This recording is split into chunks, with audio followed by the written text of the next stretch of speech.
Greetings and a good evening. Welcome to the Atarangi. Today we are covering how to make plants in Blender. If you read the title and thought we were making new plants in the real world, contact me after the video. I'm a biotech, I can help you with that. Now let's get into it. Right, here's a render with some of the stuff we are making today. We are making some stuff that's not in this render as well. First things first. If you're going for photoreal plants, you're probably best off just getting some pre-made assets somewhere else. You can get them for free or paid, it's up to you. Now let's actually make some plants. First and most simply, you can use a 2D image and just make a cross out of it. Or if you have a more complex plant, you can bend the image in various ways to get leaf shapes and branches and stuff like that.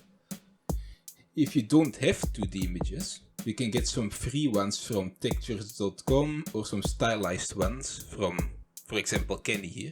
Or you can make your own, of course. If you can't make your own, you can make a low poly plant and add a simple texture to it, as shown in this video by Polyrem. The video also goes over creating your own 2D images for plants. In case you don't mind having a few more polys, you can use this other video by Polyrem, where they use the sapling tree generator to make a variety of plants. It's really fast and fun to do. Here's a quick tip if you plan to follow this tutorial. Make sure to assign different materials to the leaves and the stems before merging them together, so you can change them independently of each other. I forgot to do this and now all of my stems have leaf textures. But let's get back to the 2D images. They are often used for leaves and twigs, even in high poly models.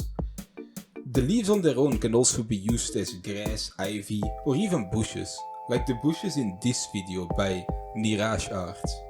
They're actually the tops of trees in this video, but when they're stylized, they're pretty much interchangeable with bushes.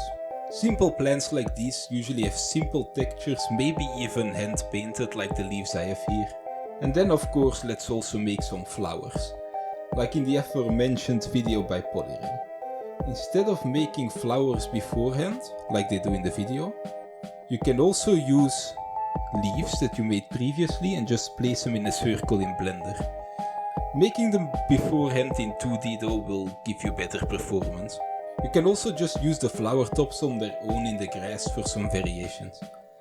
Keep in mind that you can reshape and recolor your leaves and flower tops in Blender, squashing, stretching, adding polys, taking them away, anything you want.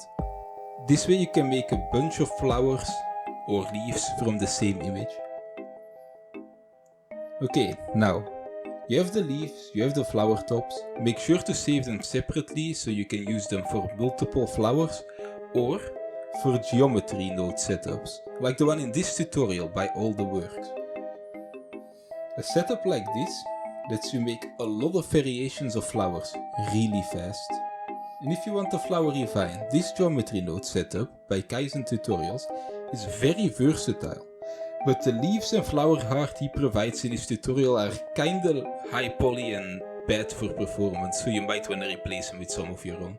We have touched on using leaves as grass. You can use particles to spread that grass around on a plane or any other type of landscape. And with some weight painting you can control and vary the density, and even some variations of grass. But if what you are looking for is more of some stylized grass, this tutorial by Astrobeef teaches you to make stylized grass with a cell shader that still works with lamps and shadows of other objects. It's very customizable. If you just want to use geonodes for grass, Hey Pictures has got you covered with this video. It looks good and it can be wind animated, but I haven't tested it out for myself, so you'll have to find out if the quality is good enough. Okay, that's grass. Let's do ivy and vines next then. Of course, you can make ivy by placing some leaves on the wall, but this is tedious and it takes a long time. Ivy and vines are the thing that you want to automate. And you can do that simply by watching this tutorial by Hey Pictures, where they take you through the process of making ivy that grows between different objects that you specified.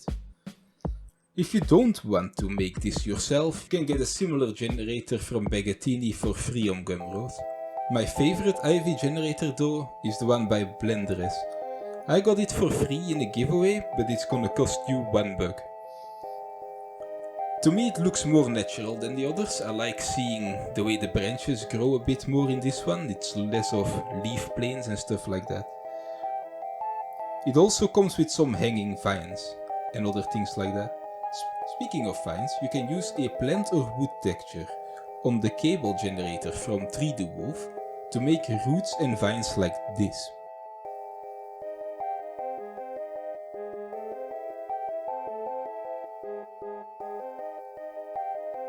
Here's another fun trick that I thought of. You can use a snow generator, there's lots of them out there, and put a moss texture on the snow instead of a snow texture. You can cover objects in moss easily and automatically. You might have come here looking for information on how to make trees. There was one in my render at the start after all. But sorry, I didn't manage to finish those trees in time for this video. So I'll be giving them their own video. But hey, here, take this tutorial for animatable kelp instead. It's bendy and wavy. Groovy. Let's go over some final tips before we end off, shall we? Renders look great with a lot of different flowers, grasses and bushes. But if you're planning to make a game with these assets, it's better to have fewer variations and just rotate and scale them differently. It's called instancing and it's better for performance.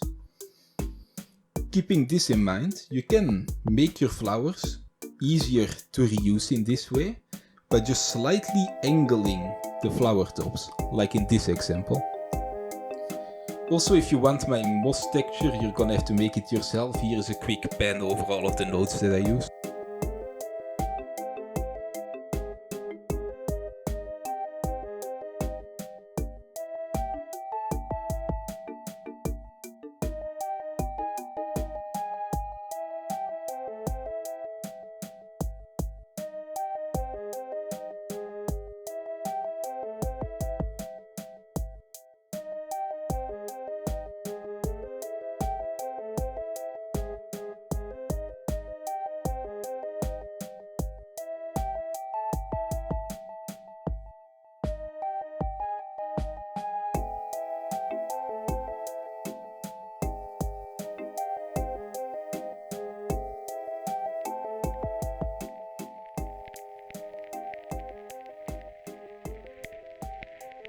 Thanks for watching and we'll see you next time.